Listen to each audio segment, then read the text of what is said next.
Okay. So it's now 14. So we started just a minute early, but that's good. And we want to introduce our guest. It's Rayquan Turner. So that's Rayquan and his aunt, Alison Turner. I think that's what fooled me. The two last names are the same. So welcome to the Bridge 99 FM studio.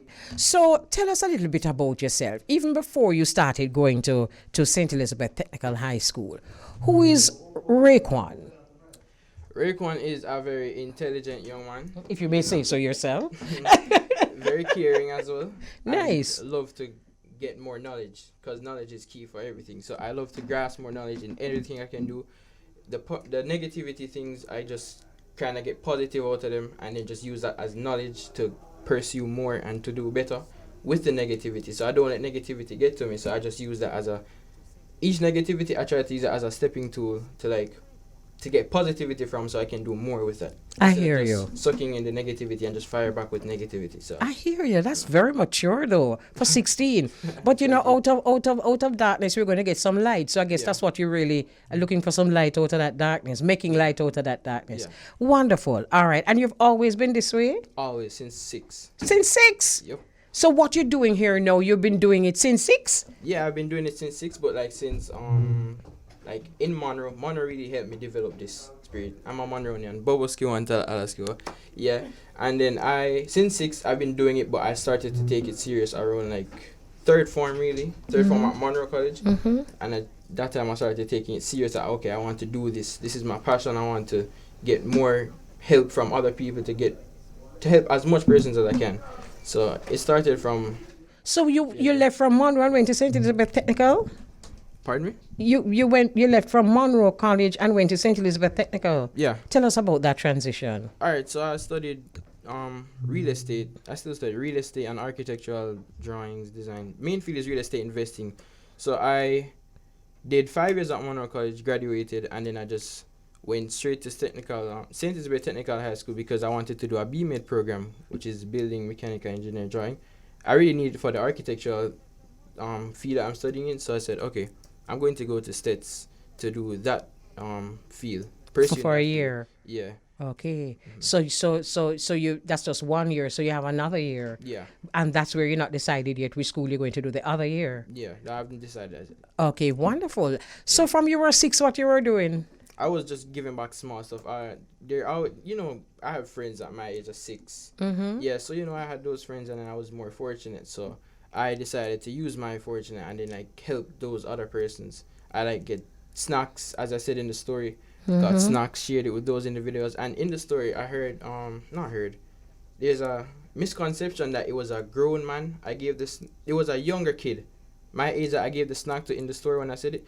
It's not. It was actually a grown man. He's, I'm not sure, but he's grown. He's an adult. And then I started giving him the snacks. Then every other kid now, I'd buy a bag of bag juice and then I give them the bag of bag juice. We used to play football, and after the match, just to cool down with everybody, I just get 2 bags of bag juice, pay for it on my money, or my parents just sponsor us, and then I just buy the bag of bag juice and we all drink and have fun and then come back the next day, do the same thing. There are a lot of children who find themselves with extra money, and there are a lot of children whose parents can afford a little extra. But there are not a lot of children who do what you do. Yeah. What motivates you to just give, even from the age 6? What was it that motivated you? The smile on their faces. Oh my goodness. Oh my goodness. To know that they were very grateful for it, and then, I can build a strong relationship with them, have fun with them, because, have little fun with them, give them stuff, they love it, and I saw that, okay, they loved it, they smile, have more fun with them, and that kind of encouraged them to, have more fun, and I love having a little fun at my age. So, right. So that kind of gave them the encouragement to come back to play, have more fun, do more stuff, and then at the end they get rewarded with something to cool down. And I was like, okay, that's great. That's perfect. So beautiful. All right. So at what stage or when did you actually get this Saturday job that we're hearing about? That was recently. It was early last year, mid last year. Mm-hmm. Yeah. Last year. So tell us all about your Saturday job. Before you even tell us what you're using the money to do, tell us how you're enjoying your Saturday job. Where is it? Who got the job for you? And what you do?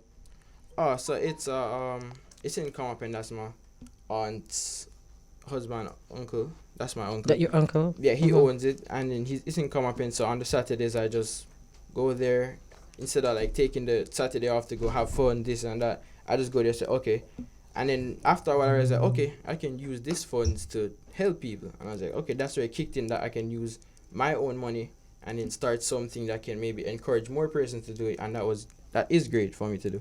So I just. So before you were actually using your parents' money or the money that no, you savings. Oh, your savings. Yeah. But that was from savings that your parents would have given you. Yeah, like from school money. Right, from lunch money and that kind of thing. Yeah. But now you feel even better now because you're working. Yeah, I'm not depending on mommy or daddy to provide for me. I can say, all right, I can do this now, get help from more people, help more people, a lot better, easier. Okay, all right. So this is your aunt who you have in tears.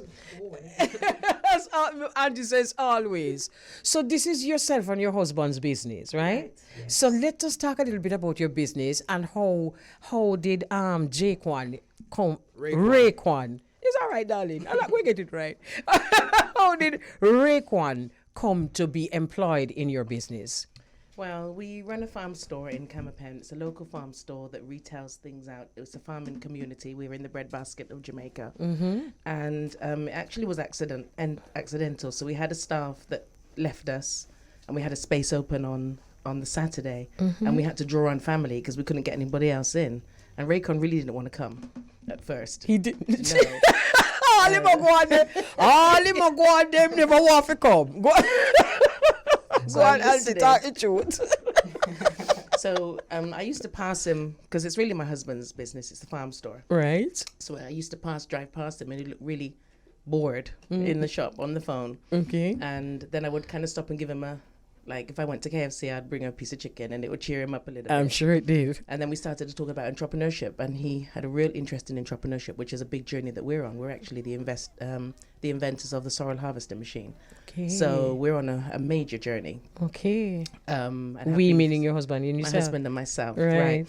So we're just about to manufacture in the first time in 7 years our machines now, and it's going worldwide. So it's a huge. So that was big for him, and he became then interested and turned on by the job because he got to spend time to hear about success and moving forward. And then we started to talk. But one day he actually just came to me and said, Auntie Debbie, I need to go, because his parents are away working overseas at the moment. Okay. So I take them at the weekends to spend time where there's Wi-Fi. I'm sure they come to visit me, but I think the Wi-Fi is a bigger as well. We love you, Auntie Debbie.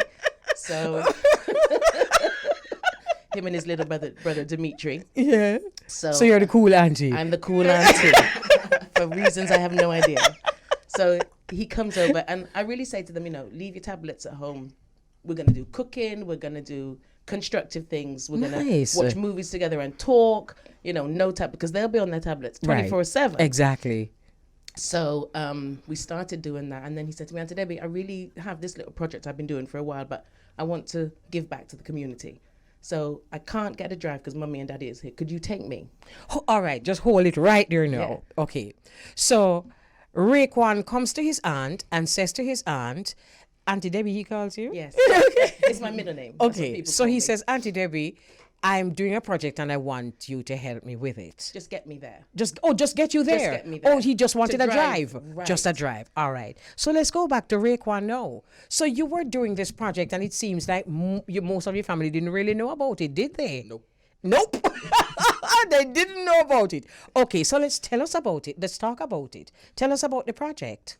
All right, so it's a project that I started saying 2019. I actually said, okay, I want to pursue this, so I'm doing it, and then kind of build up where I kind of got motivation and inspiration from is one of my form teachers, Miss Miller. She's still a teacher at Monroe College right now, and she's a part of the Interact Club. So she did this it was a class dinner. And then I saw when she did it, she got the food, she got drinks, she got music, and that was a nice to get together. And I was like, it didn't take much from her to do this. So, and everybody went together. We did it all in together, and I was like, okay, so this can be a good way to help everybody. I don't have to. I can inspire more people to do this, so we can all do this together to help more people. So that's what she showed me, that I can get everybody, like, inspire people. and then they get inspired and they inspire someone else, then they get inspire someone else. Then we all just come together and do one big thing, or just small things. Anything helps for everybody. What is it called? That bring it forward, bringing it forward. Yeah, Go bring it ahead. forward. Yeah. So when she did that, now I was like, okay, because at that time I was still getting more knowledge on what I want to do and how I want to pursue the non-profit organization, which is now registered, Change Our Life with Rayquan. Hold on. You gloss over that. Don't gloss over that, darling. This is big things, you know. big thing, this. So what is the name of the foundation? Change Our Life with Rayquan. Change a life with Rayquan. .com. Change a life with Rayquan. RAQUAN. QUAN. What else? .com. .com. It's a website as well. It's a website. Okay, wonderful. So let me ask you something now, Rayquan. Yeah. When you have all these ideas, it's 11:26. We can't bother. I have too much to talk about. We have too much to talk about. So when you're doing all of this now, Rayquan, do you have any friends who you bounce it off and talk to about it? Yeah, I have friends. I have friends I talked about it. Dejan is one of them. He really inspires me to he gives me ideas as well. Adrian Tennant, he's very wise, and he kind of provides me same as Dejani, like that. You know, everybody great. More than one mind is better than just one. Absolutely. Yeah. So you all come together. Yeah, we all come. So it's Dejani Salmon. I have Haley Banks. I have Rashid Dennis. Ace and Ben. We all just come to. Who else do you have? Auntie Debbie's special. No. She said friends. No, we're talking friends. we're talking school friends. We're talking school friends. Sorry. Yes. Yeah, man. Because I need to know this. Because I need to know that it's not just Rayquan alone who has this kind of mind, True. but his young friends also. Yeah. So you come together with your friends and only determine the way forward. What you gonna do? Well, no, it's not like it's a group thing. I just go to them for like Inspiration. advice. Yeah, Okay. and I inspire them as well, because recently Adrian Tennant told me that he's been inspired and he wants to do those things and he's very happy for me. Everybody's proud of me. Right. So when they see me going forward now, especially on the radio station, it makes them very. You're going back to tell them, say, make me talk about it in my day. They would laugh off of me and you. I should have make you don't come sit down beside me.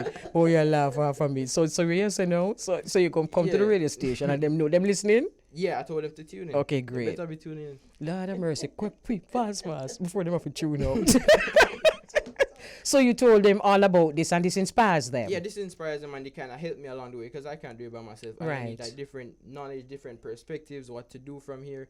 Yeah, and those are A the real friends. leader. You sound like a real leader. So Thank who you. decided now to use Windsor Boys Home as the space that you're going to be helping? Who decided that?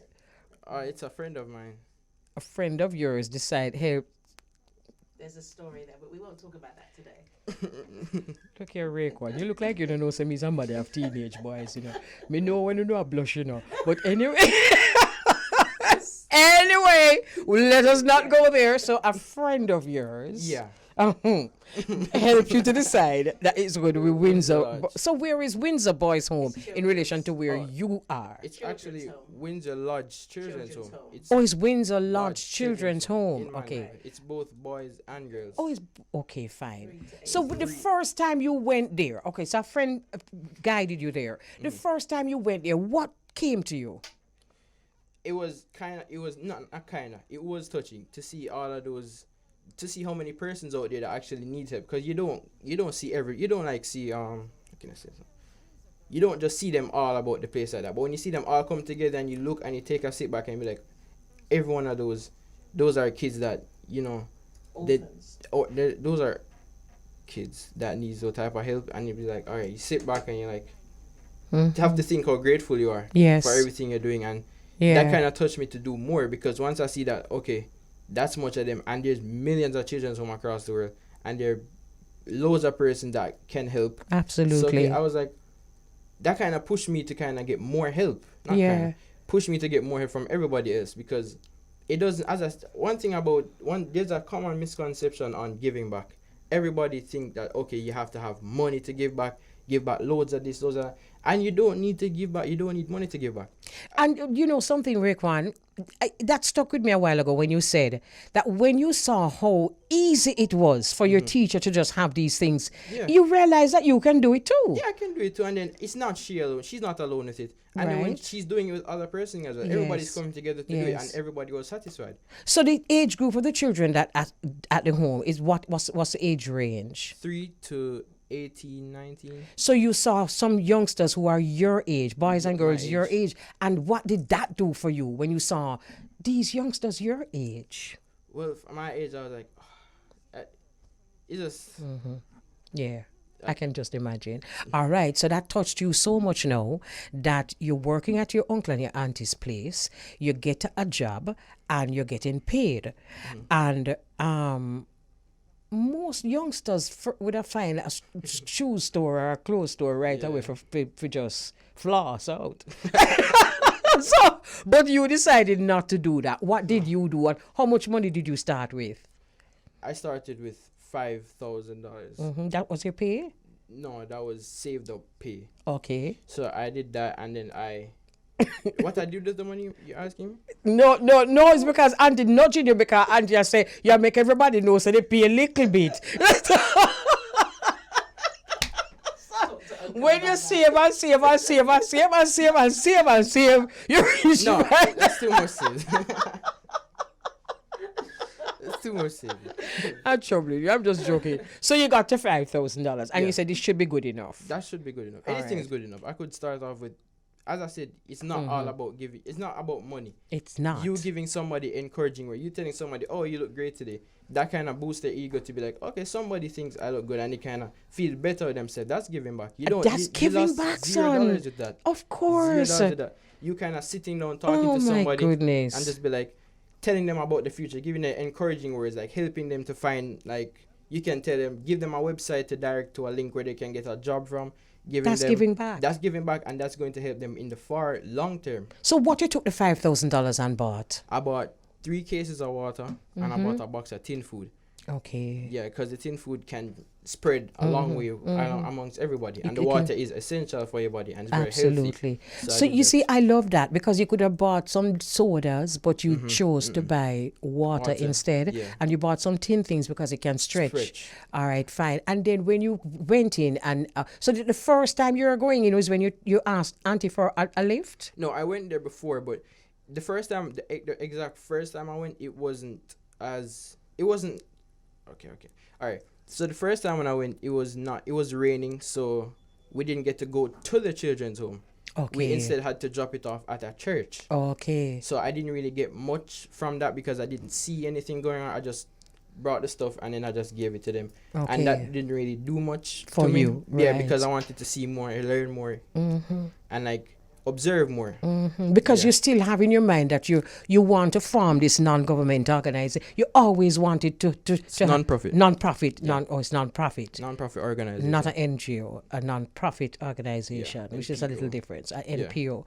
All right, you always wanted that. So you want to learn from scratch. Yeah, learn from scratch and then build So myself it was the from there. second time now that you're going to the children's home that you asked your auntie to take you. Yeah. And so, auntie, you knew that he had these things in the car, or you never know nothing? I was just giving him a lift. You're just giving him a lift. But I've always loved children and never been able to have any for myself. Okay. So I've adopted along the way of other people's children and taken care of them and given them, and they've gone. Right. So I was quite interested in going to the orphanage, but my husband was like, oh, she gonna bring somebody home. I don't think you should go in the nicest way possible. Okay, so I was being- you're dropping off your nephew now, and Right. you don't know where you're going. No, so he told me whether we were going to an orphanage, so I had the idea. Okay. But he asked me to stop on the way in the supermarket. So I witnessed him taking out his money and I was blown away. I was like, well, if my 16-year-old nephew can do this, what am I doing? Oh my goodness. What am I doing? I'm not doing anything. Auntie Debbie. Auntie Debbie, so he inspired you. So I took out 10,000 Oh my and doubled goodness. what he did. And we went together. But I went with the impression that I was going to change somebody's life. I didn't realize they were going to change mine. Oh my goodness. So when you went to the children's home and you gave all these things, I can imagine what feeling that was. So, okay, fine. So you thought you're going to change their lives. How did they change yours? Anyone can answer. How did they change yours? Well, for me, just knowing that these children are there because not of choice, because they have no other option. Right. So, and seeing them so sad. And a lot of children gathered around us and were very happy, but there was just one child that was on her own. And That's the one that's going to come home. So my husband avoided me for the rest of that weekend. I don't even want to talk to you. I said, do you want to see a picture? No. So,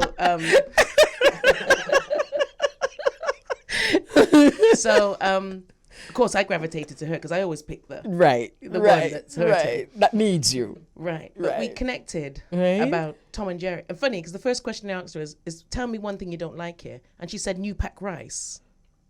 She don't like the brand New Pack. And we just started laughing because I was expecting to say she don't like, bedtime. Right. It was the brand New Pack rice. She don't like it. So you remembered that. I remember. You noted that. But we connected talking about TV, and our eyes met and there was a connection. But I couldn't stay for long. We were there for an hour. But when we left, she put her hand out to touch me, and from her wrist to her elbow, there were self-inflicted. Oh my goodness. Cut marks all the way up her arm, and it broke my heart. I wanted to take her home. So, Rakim, do you understand what that meant? Pardon me? What do you your aunt said she saw self-inflicted cuts on this young lady's hand. Yeah. Do you understand what that means? Yeah, 100% understand. You do? Yeah. And how I get does what that she make you feel? Terrible. Ooh. Terrible. To know that they're feeling they're not being encouraged enough, they're not feeling loved. Yes. So they just start to That's trauma. hurt themselves. That's Yeah. trauma. All right. So where are we now? I know, Vaughn, it's your fault. It's your fault. So, all right, we're getting the wind up. So where are you now? Now you have your aunt on board. Where is the mission now? to help as much persons as possible and to get help from other persons to be able to help even more persons from what I got. And it's really important. What we're trying to do is we're starting. Mm-hmm. We're starting a foundation. We don't want to be conventional and just give money. We want to actually make a difference in these children's life. There's a lot of children there that need discipline, and the staff are doing that. What we want to do is bring them love. Right. So we're doing events that interact with them. We're getting community members to come in. We're getting returning residents to come and sit down and do groups with them. Mm-hmm. When I was growing up, my parents gave me what I needed to become a good person. Mm-hmm. And I want to provide something like that for the children. How is the community helping? Lots of ways. We have Montego Bay Animal Shelter giving us a day at the place. So we're all going to go down there. They're going to feed us. Lashins in Treasure Beach are really touched by our story through my social media. Mm-hmm. So they've invited us down, and we're going to do a lot of these children have never been to a hotel. So they're going to spend the whole day at Lashins and be spoiled by Lashins. We're doing a shop till you drop shop where we're getting the kids the clothes in, because normally they're given clothes. We're going to actually set up a shop where they come in and print some fake money, give them their money. They come and pick their own clothes. But we're going to give them a card with it with tasks, because the shop will be every month. Okay. So they will pick a task and try and do get their behavior better so that they can get more money to come in and spend more money in the shop. Oh, so my we're doing goodness. interactive things. Next Saturday, we're actually doing a karaoke, because I'm a karaoke host. Okay. But we did a 20-item challenge. So we've got people to get stuff from around their house, just stuff that they don't use. Sometimes people give you a gift, you don't really use it, a perfume, a spray, but they sit there because you feel guilty, they bought it. So we've asked them to put them together. Right. We've got over 300 items now, and every child at the end of the karaoke don't know it yet. I hope they're not listening. But they're all going to get a gift bag with a mix and match. So Rayquan, now that it has reached this stage, and you told us about your website. What's the name of you? I wrote it down. What name again? Oh, Change a Life with Rayquan.com. How is the website doing? Oh, it's doing tremendously well. It's up and running perfectly fine. You can help us on the website. You can donate on the website to send to us, and then we use that money to purchase more stuff, to get more help, and give to the other kids. That the children's home, we have knowledge on the website as to if you want to understand more about everything we're doing and what we've done so far and the events that we have upcoming. The website provides all of those information for you. Everything's up and running and ready for you to browse. So we're going to have to close off now, but I'm going to ask my listeners to take a good look on Rayquan, because this young man is leadership material, and if we ever hear that you're running for Prime Minister of Jamaica, we're going to say, yes, you got my vote. because you really do have it in you and you're not just looking votes. You know, I wish I had more time, because if I had more time, I'd go into what kind of music you listen to, but I don't want my producer to say, wagwan. So, so we have to cut, but fast. Who's your favorite artist? Or who you listen to the most? Quick. Steve Lacy. So currently Steve Lacy. Who that? No, Abe, you don't know my music and I don't know your own. It's just wonderful seeing you. Wonderful seeing you both. Wonderful to know that the family is in on it. Wonderful to know that there's such a young man as Rayquan and there's such an aunt as Auntie Debbie, because a lot of aunts would not follow through. They would just drop him off and say that the boy they love spend off the whole of him money. You know. I hope him know me not give him my own, you know. But Auntie Debbie didn't do it. Bless her, no man. We don't want to do this. We have to do You this. have to do this. It's our social responsibility to do this. Bless you, my darling. Thank you. One more thing. Last word. I want to thank my mother and my dad, because they raised me to be the young man I am now, which is a very inspiring young man. Yes. Daddy taught me a lot of lessons. I took negativity into positivity, as I told you, and made the best out of it. And then my mom carried me along everything. I want to thank them really much. Love you, mom. Love you. I enjoy this kind of thing. So Rayquan Turner, a 16-year-old student he's now attends St. Elizabeth Technical High School, but he did attend Monroe before, and he's looking to finish his sixth form somewhere else, who knows where. But as I said, look out for this young man celebrating our young people with ambition and pride and integrity and drive. Oh, nice meeting you. Both. And you Thank you for having us. All right, we're going to take a break. So we're live inside of the studio. We have none other than the lawgiver, the king's son, inside the studio, and we're streaming live to the tri-state. So my co-host, Beauregard of the Irish Jam Radio, is going to be fielding questions too. All right. So so Greetings, King. Picking up clear. Yes, sir. Greetings. All right. So Beauregard, you're familiar with lawgiver, right? Yes, I've definitely heard the name. Can I tell you something? I've been hearing the name over and over in recent times. And I was wondering if it was the same lawgiver that I know from back in the day. And then when we hear that tune, we realize, say, an artist with them about long time. You remember that tune, Beauregard? Yes. All right. So welcome to the bridge. And Yes, also, yes. you're streaming live, as we say, you're on Irish Jam Radio. So what go on? We're there. You know what I mean? Give thanks for Yeah. life. You know what I mean? We're alive and kicking same way. What has been happening over the years? Because it's like it's a rebirth. Yes. What happened is that, you know, I take some time out, you know what I mean, to, you know, more hone my craft. You know what I mean? Starting produce my own stuff. So since the pandemic, you know, started 2019, you know what I mean? I sit back in the studio and say, all right, you know what? I need to do this myself. You know what I mean? Start producing all my tracks, and I link up musicians like Cleveland Brownie, you know what I mean, Owen Reynolds and Sly and Robbie, and this is what we have. So you've been here in Jamaica? No, I've been back and forth from Okay. California to here Okay, because I in know Jamaica. I was off for a year, but I know I wasn't feeling your energy wholly like you're there. Yeah, for real, so- for real. You know me always tune in to, Yeah, man. yeah, the history is long. Yeah. I love When how you it come cut to it off you. fast. So, Beauregard, Yeah. Yes, Lawgiver, tell us how all of this started out for you to where you ended up getting the name Lawgiver, the King's Son. This is another one again. All right, so the name Lawgiver the King's Son. See, let's get to this point. I was born July the 23rd, same day as His Imperial Majesty. Right? So when you check it out, I was born in Kingston. Right? So that's where. Then, the biblical text, Genesis 49. The scepter shall not depart from Judah, neither lawgiver beneath his feet. You get what I say? So Judah is our lawgiver. It was written. So within that now I say, okay, well, I'm a Judah. Judah is the lawgiver, yes. And I was born in Kingston, so I'm the king's son. the son of Elise. The king's son from Kingston. Yes, right. Yeah. So I've been using that for years, from ever since you know me, start You playing know, these yeah, songs, I've never asked him that question, Beauregard. No. So I've never really known the answer. Yeah, There it is. There it is. So you're actually going to be performing on your birthday. exactly. Oh, It was our day. No.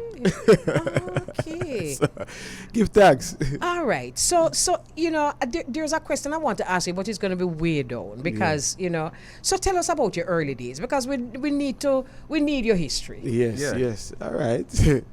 All right. So Lawgiver, growing up in St. Mary after leaving Kingston about 5 years old, grew up in roadside St. Mary, which is Islington. It's a community in Islington. My uncle had a sound system, tidal wave sound system. So he taught me how to select, play the vinyl. I have a uncle as well from the scat era, Chuck Johnny and the Italites, some real conscious music there. So plus, we have a mother there, born the same day as you. You're kidding me. What? April? April, right? Yeah. Right? And the date. Oh, you know the God, date. that's so familiar to you. Oh, yes. All right. So, yeah, my mommy is what you call a dinky dancer, from the Islington Dinky Mini Group, one of the founding member. So I was introduced to the roots of, the culture Ooh. through my mom, and my dad is also a vinyl collector as well. So I learned the roots from him as well. So, that's where my musical, experience started. Growing up in the country, know about run up in the hill, go catch a goat them, go look some wood round the corner, carrot a reap. You know them So something. you have a little bit of country Kingston and a little bit of dual citizen. Yeah. That little part that remind me of my little early years in Jamaica with Yes. Mama Kelly. Were you a dual citizen too? I had an auntie that lived in Anatolia. Yeah. What? She'd have a hair salon. Her name was Carol, my mother's sister.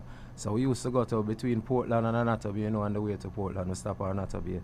And, some summers we go Anatolia, sometime we go Portland. But I understand what he's saying because my uncle also had his pimento field. And, we used to follow him and go deal with the pimento and them things when we were there in Anatolia. So I understand that little lifestyle there. And growing up in St. Mary, who were some of the people that you saw that encouraged you to take this musical journey? All right. I have, as I said, my uncle. You have Capleton, who used to DJ my uncle's sound system. Tidal. Tidal Wave. Mad Okay. Cobra as well. We have this underground legend called La Lumba. He's an uncle of Munga and Arab. He's the one that taught us all. The history, if history be to be told, La Lumba is the founding one who started all of us. Like Cobra. To the Capleton is an influencer to everyone because he was a hot artist in the community at that time. Me as a little youth, 7 years old, around them. So, yeah, man, these people influenced me. Up to this point, you have Bounty Killer as well, who influenced me, Sly and Robbie as well, through the production field, Yeah, man, Bob Marley. You said I know that you in your bio it says that you used to imitate being an artist. You and your friend them, with some little clash lyrics between one another. Who did you see yourself being at the time? All right. In the early days, you have a brother called Professor Nuts. And the lyrics, I used to emulate Professor Nuts and listening to Silver Arc sound. Let me mention this. Yes. So when my uncle leave Grand Spen, because Silver Arc are Grand Spen sound. When my uncle leave from Grand Spen and come to St. Mary with him cassette them, me always take up that little cassette there and press my little voice on it. I record. And I record and mash up the man thing them. So, yeah, man, me always, think myself is Professor Nuts from the early times, you know what I mean? Why you ask that question, Borga? Because I can tell you something. You know, so when we are grow up as little youth, are you old? What kind? If you're a broomstick or whatever, you are old. And I look in front of you, brush, and I go in front of the mirror. Your picture say you're somebody, and it's not you. Yeah. And I want to tell you too. I want to add to that. You know, me and my cousin named Buckle, we used to go where we have some clay dirt, and we make the microphone out of clay, and we get the thing called Jankro bead, if one know the country life, and we put that little something in between, and we dirt box. And we DJ all night, you know what I mean? In the dark. You know what I would like to know? You know what I would like to know? So you talk about your sound system experience, right? And you talk about learning to select on the sound. Who taught you to select on the sound system? My uncle. La Lumba as well. All right, so we're talking about learning to select on the sound system. We're talking about also DJing on the sound system. And now when you are ready now to record as an artist, how does that help you? Because it would seem to me that if you know what man to select on the sound, then you automatically know when tune bad. And then if you also know how to DJ upon the sound, you're supposed to know whole heap of thing when you're off, when you're on, when all of them thing there. So how has all that experience helped you as a recording artist? Being a selector from that time, you know what I mean, it just helped me to know to create hooks. You know what I mean? Because listening to music keenly, I always just learn how to create the hooks. How I already made so people can move. You know, if you beat somebody in them knee with a pickup, dance like them. You know what I mean? Yeah, we know what you mean. So, yeah. So, I learned that from being from the grassroots of the music. You know what I mean? So, up to now, being an artist and a producer as well, you know what I mean? It just helped me to, when I do a song, it just hit. You might not get them in abundance. You know what I mean? Like, all right, so 50 songs at one time. You get them in segments, but when you get them, they're well done. You know what I mean? That's how I deal with it. Would you say that being a selector, you know the simple things that makes the crowd move? That's what I want to know. Yes. I know the stuff that makes the crowd move. You know what I mean? I've been doing them. You know, because you see, let me tell you something. There's a serious question this in a Beauregard. Yes. Very important question, you know, because as someone who selects music, right, you know instinctively the songs where people are gonna love. Exactly. Because you love it first of all. Yes. And you know how people respond to certain tune. Yes. So it's a serious, you're 10 steps ahead of them. Yeah, real talk. The main thing is, as an artist, try to get the hook line, you know what I mean?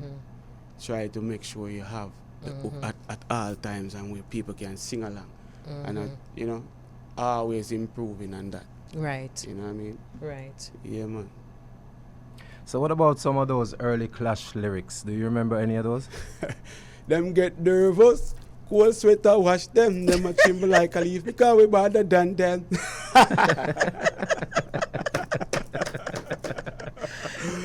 Yeah, man, that tear down the whole place, man. Don't play it on them something. You get involved with them thing too? Yeah, well, in the early days, when I just left school, you know, the first time being in a studio is Arrow Studio. See? Yeah. Now, I'm going a little history, quick and fast. When I left school, there was this producer, Gaddafi. If one member Gaddafi that used to be Merciless. Yeah. He used to be in the community with us. You know, he used to work on the Stage show empty like when Gaddafi keep down. Yes, same Gaddafi. Yeah.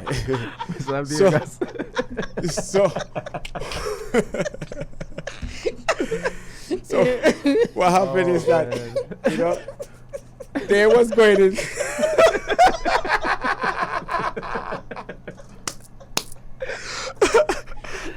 I would say that, Mr. Vegas. I would say that. Yeah. Oh, I'm going today. Anyway, you know, he was more experienced in the studio, you know what I mean? You know, going to studio. So the boss had a sound system in Ocho Rios called Earthquake.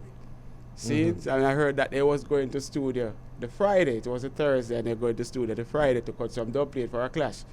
So we just step up to the boss, you know, 'cause me the chef on the plantation, and I said, listen to me, boss. I have a bad lyrics here, you know. One, they on the dub plate program. See? I'm a DJ the lyrics instant in front of them. See? And I saw me get to go to studio the first time with at Arrows. Which tune studio. that? Arrows. Yeah, which tune you went with? The same student them get nervous. Cold sweat I wash them, never triple like You remember them days? Definitely, Mama.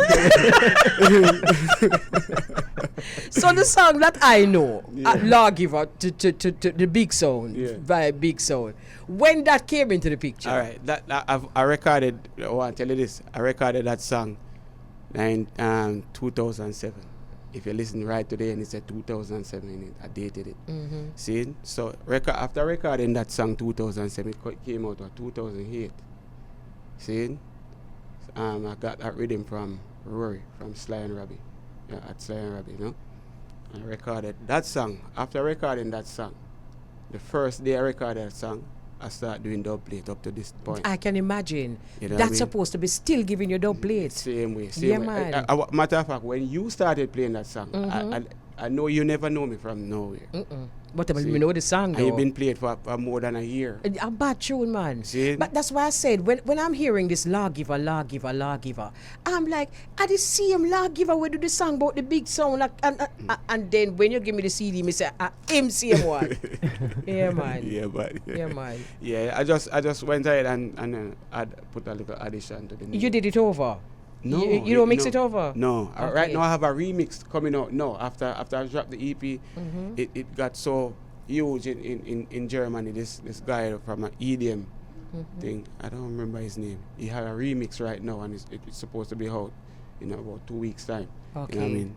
Serious, you know, them high energy remix. Ready for some fest? Yeah. So, all right. Yeah, man. Yeah. Tell us about your passion for your music and what do you hope to contribute through your music? Yeah, well, me love that music here deep down, you know. Really, really deep, you know what I mean? And my passion through the music, to achieve from the music is always keep it positive, because the music is a tool. The music is a classroom. You know what I mean? This world was created by music. We heartbeat, even the conversation we have in here. So I always picture that all the time. I say, listen, I always have to just keep it conscious. If you do a whole track record, you can see that it's been rooted from day one. So being here, I just want to just continue doing the work, you know what I mean, and make sure it's right and one can learn from my experience, you know what I mean. Pushing the Jamaica culture, the one that we know, what we grew up on, you know what I mean, so the world can embrace this music, you know what I mean? All right, we're going to take a commercial break now, and then we come forward with some questions. Clearly. So we have live inside of our studio none other than the Lawgiver himself, and we're streaming live to the tri-state. Boy, before me ask the next question, one of the listeners says, Mama, you have to go interview Killer Boo one day. Look at me can't bother with them people, you know. Killer Boo? Killer Boo? Yes, Mama Kelly. Before you go with the next question, but before you ask Lawgiver the next question, one of the list of them say, Mama, you have to go interview Killer Boo one of these days. You ready? You ready? Yeah, man, ready. Ask your question, sir. So what are you working on currently now, Lawgiver? And Right. when is it gonna drop? Yeah, I'm actually working on my album right now. It's 99%. Maybe a little bit more than that too. You know what I mean? Yeah. How many tracks on this project Yeah. and who's featured on it? Yeah, I wanna drop about 12 on it. You know what I mean? I have Samurai. You know what I mean? I have Samurai on it. That's a very good artist. Yeah. As you say, Samurai, his manager is the person who gave me this EP. So my sister Bridget Rubin, thank you so much. So you've been honing a craft for over a decade, and here you are now on Reggae Sumfest main festival night 2. So my question to you is: have you been reinventing lawgiver, refreshing lawgiver, or rebranding lawgiver? I would put two of them. Which two? Refreshing, and rebranding. Okay, right. Yeah. Yes, yes. Yeah, And do you think that with the refreshing and rebranding, you can actually, I don't want to say compete, but share stage with some of them mad youth here where go come on stage? You know what may I say now? And lawgiver is an artist that take the root of the music. So once you have the root, we are going to all springs. You know what I mean? I will always maintain the consciousness, but people receive it, can receive lawgiver. Just like you play roadside a while ago, it's the high energy. You know what I mean? The EP was an introduction to of lawgiver, where you get a little ska, you get a little dancehall, you get dub. You know what I mean? You get roots, the burning. You were raised that way. Yeah. So that is me. An artist with all springs. The vocal cords can tell you that. You know what I mean? You can hear difference. Everything combined in one melting pot. You know what I mean? I hear you. So you say confess. Yeah, I'm ready for some fest.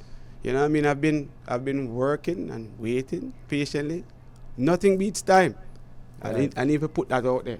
Right. It's been Nothing- years. nothing happens Years, before the years. time, You know true. what I mean? I've been through. If we have the time, you'd know. Producer from in the early 2000s, from in the 90s, 2000 producer again. You know what I mean? Come back now, producer again. You know what I mean? Between all this time, it's been production, artist, production, artist, production, artist. But now I start solely do it myself because I used to be in a group doing it. Okay. You know what I mean? You know, one of the things that I notice about, let us say, a DJ, particularly a DJ who has been doing this for over a decade and is now back on the scene, is that sometimes the slurs and the slangs that he would have used back in the day not necessarily relevant here now. And I've seen this happen with some big artists too, who have been out there, and then when them come in, them use some slangs where even me, I say, What go on with that? what do I? But that does not happen to you. How can an artist prevent that from happening to him or her? They just have to just go within themselves and pick out something that people can gravitate to our generation. Just like me, I come in here. I know I have one of the biggest slang. Pick up, clear, globally. You know what I mean? Network, pick up. That's been a slang, been around for a minute. You know what I mean? But it's still fresh. You know what I mean? No static to my network. Clear. Okay. You get what I say? So one just have to always evolve. You know what I mean? And I try that, make sure, maintain myself, keep young, keep fresh. You know what I mean? Listen to the youths them, listen to the now, listen to the then. All different genre of music and combine it. Anywhere the music go, I can go. I love that. I love that. Because it helps if you have an ability to feel what's happening here now before you even try to go there and get the kind of support that the young people. You know what I mean, Killaboo? Definitely. Yeah. Definitely. You know what I mean? And Definitely, Mama Kelly. It was the things I know you me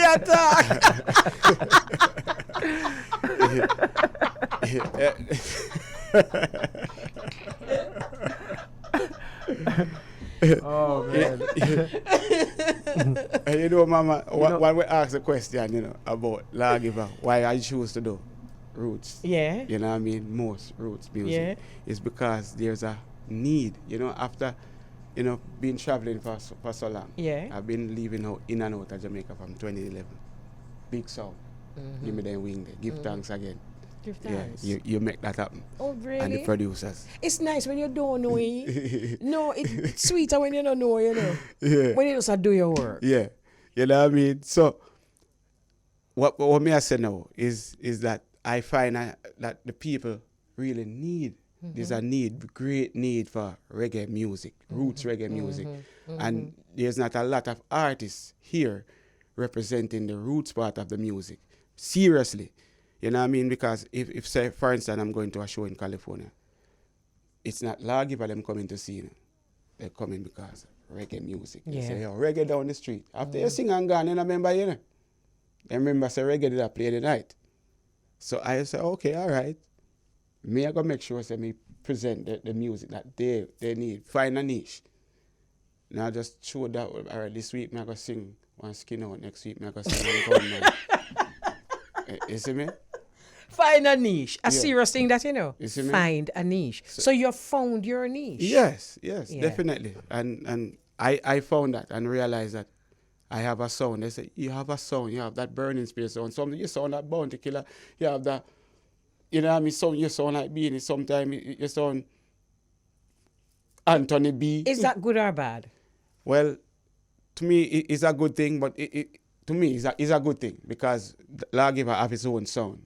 But people perception, you know what I mean? They will always say you sound like this, sound like that. True. When they don't really can figure where the sound coming from. I know that I'm unique because I've heard it so many times. You're different for true. And refreshing. You know, when you said you're refreshing your brand, I feel that energy. And it's also an inspiration to other artists like yourself who coming out of probably 10 years ago, who see you doing it and fitting in. What an inspiration that is. Yeah, man. It just always adding to the moniker.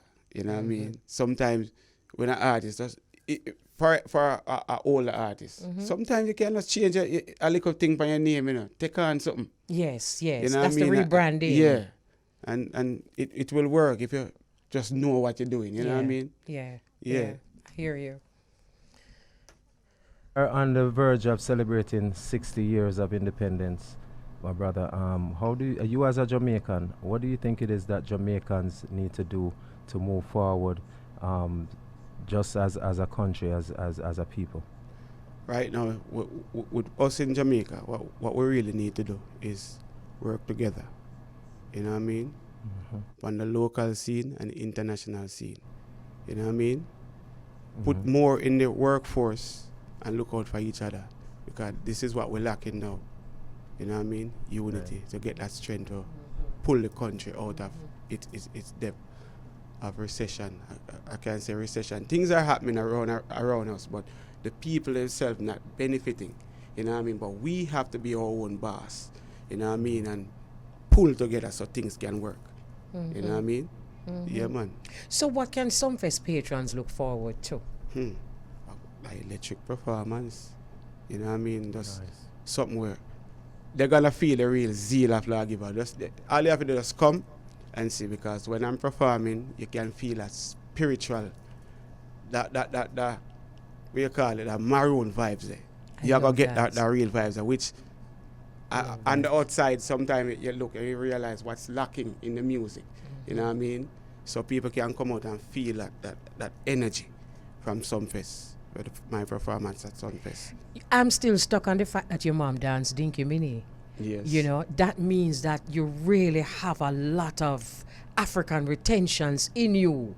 And that's why you mentioned the maroon vibe. Somebody said to me, when I told him that I was going to interview, that we were going to be interviewing Lawgiver, someone said to me, he is a mighty performer.